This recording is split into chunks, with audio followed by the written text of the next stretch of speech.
নমস্কাৰ ৰাইজ, মই পৰশ নতুন এটি ভিডিঅ'লৈ স্বাগতম জনাইছোঁ। আৰু সকলোৱেতো গম পাইছে অতি বেয়া খবৰ আমাৰ মাজৰ পৰা আচলতে এজন উজ্জ্বল নক্ষত্ৰ বুলি ক'ব লাগিব, তেখেত হেৰাই গৈছে। আৰু তেখেতক শ্ৰদ্ধাঞ্জলি জনাই আজি আমি গছপুলি ৰোপণ কৰিবলৈ লৈছোঁ। আমি বৰ্তমান উপস্থিত আছোঁ আছাম বায়' ইথানল প্ৰাইভেট লিমিটেড। আমি বায়' ৰিফাইনেৰীত উপস্থিত আছোঁ একেবাৰে গেটৰ সন্মুখত। আৰু চিন্তা কৰিলোঁ কেনেকুৱা আচলতে চিন্তা কৰিছোঁ মই, সেইটো আচলতে বুজাবলৈ ভাষা নাইকিয়া হৈছে। বহুত ডাঙৰ এটা ক্ষতি হৈছে, এটা সম্পদ হেৰুৱাৰ দৰে হৈছে অসমত। আৰু ভিডিঅ' তেনেকৈ আপলোড কৰাই নাই আচলতে এইকেইদিন। আৰু বিশেষকৈ জুবিন দাক লৈ তেনেকৈ ভিডিঅ' বহুতে আপলোড কৰিছোঁ।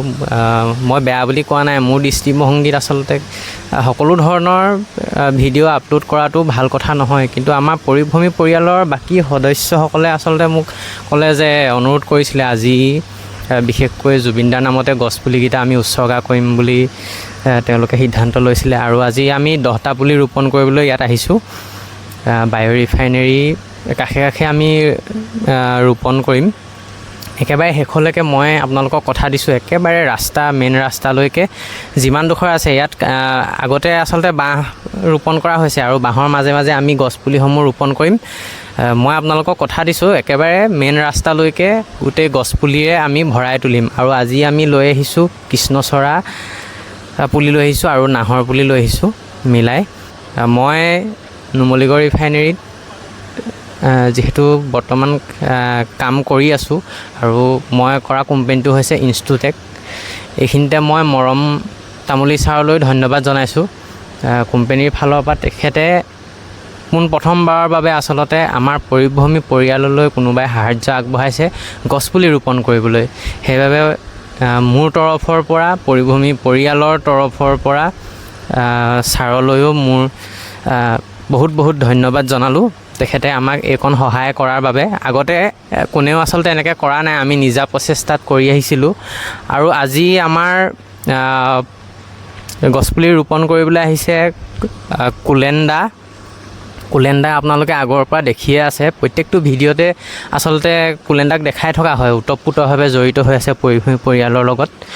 আৰু দিনটো বৰ ভাল নহয়, তথাপিও আমি আচলতে কামনা কৰিছোঁ যে জুবিন দাৰ স্মৃতিত গছপুলিসমূহ আমি ইয়াত জীয়াই তুলিব লাগিব।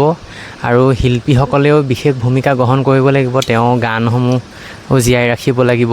আৰু এনেকুৱা এটা যাতে চৰকাৰে ব্যৱস্থা লওক, আমাৰ পৰিভ্ৰমী পৰিয়ালৰ তৰফৰ পৰা আমি অনুৰোধ জনাইছোঁ যাতে জুবিন দা গোটেই বিশ্বত জিলিকি থাকে ভৱিষ্যতলৈও, আৰু বাহিৰৰ মানুহে যাতে তেখেতক চিনি পায় তাৰ কাৰণে বিশেষ এটা ব্যৱস্থা যাতে ল'ব পাৰে আমাৰ ফালৰ পৰা অনুৰোধ থাকিল। তেখেতৰ মৃত্যু হোৱাৰ বাবে ইয়াত সম্পূৰ্ণ গোটেই NRL আচলতে স্তব্ধ হৈ পৰিছে।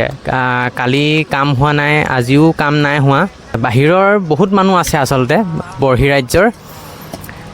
বহিৰাজ্যৰ ব্যক্তিসকলেও আচলতে গম পাওক, মই সেইটোৱে বিচাৰিছোঁ যে আমাৰ অসমতো এজন বহুত ভাল আৰু প্ৰতিভাৱান, আচলতে ক'বলৈ ভাষা নাই, তেনেকুৱা এজন ব্যক্তি আছিলে বুলি গম পাইছে। আমাৰ কুলেণ্ডা আছে। কুলেণ্ডা হয়, আজি জুবিন দাৰ আত্মাৰ সংগতিৰ কাৰণে শ্ৰদ্ধাঞ্জলি জনাই আমি বৃক্ষৰোপণ কাৰ্যসূচী অনুষ্ঠান গ্ৰহণ কৰিছোঁ। ক'বলৈ আজি ভাষাই নাই, হ'লেও আজি আমি নিয়মটোহে মাথো কৰিছোঁ আজি। সেয়া আৰু সকলো আহক, জুবিন দাৰ নামত সকলোৱে গছপুলি ৰোপণ কৰক, এয়াই আশা। জয় জুবিন দা, জয় অসম। মই বিচাৰোঁ আৰু জুবিন দাৰ নামত আমি কিবা ভাল কৰিছোঁ নে বেয়া কৰিছোঁ মই সেইটো নাজানো, কিন্তু অন্য ধৰণেও বেলেগে কিছুমান ভাল কাম যাতে কৰি যাওক মই সেইটোৱে চিন্তা কৰিছোঁ। আৰু এজন অভিনেতাক দেখিলোঁ, ৰাজীৱ ডাঙৰীয়া, তেখেতে কাৰ্বি আংলঙৰ হয়, তেখেতেও গছপুলি ৰোপণ কৰিছে, ভাল লাগিছে গছপুলি ৰোপণ কৰা দেখি। আৰু দুজনমানক দেখিছোঁ ৱালত পেইণ্টিং কৰিছে জুবিন দাৰ। এনেকুৱা কৰ্মৰাজিৰে আমি তেখেতক জীয়াই ৰাখিব লাগিব। আচলতে মৃত্যু হ'ল বুলি ক'বলৈ বেয়া লগা, আৰু ভৱিষ্যতলৈও তেখেত আমাৰ মাজত আচলতে এনেকৈয়ে জীয়াই থাকিব বুলি মই আশা ৰাখিছোঁ। আৰু এইফালে আছে আমাৰ নামটো জনাই দিব। উদীপ্ত গগৈ, ঘৰ ডিব্ৰুগড় টেঙাখাত মোৰ। ভাল লাগিছে, আপোনাকো ধন্যবাদ জনাইছোঁ। তেখেতে আমাৰ লগত আজি জড়িত হৈছেহি গছপুলি ৰোপণ কৰিবলৈ আহি। সকলোকে আচলতে মোৰ ফালৰ পৰা ধন্যবাদ। ইমানখিনি আপোনালোকৰ মৰম আৰু আশীৰ্বাদৰ বাবেই আচলতে আমি এই যাত্ৰা সফল কৰি তুলিব পাৰিছোঁ। আৰু ভৱিষ্যতলৈও মই এনেদৰে গছপুলি ৰোপণ কৰি যাম।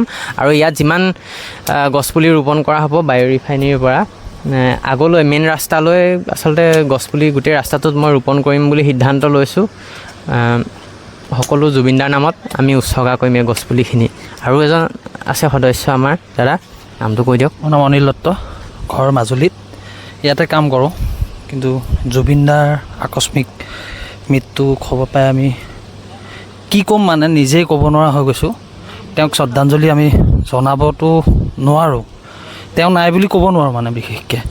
তেওঁ সদায় আমাৰ মাজত থাকিব।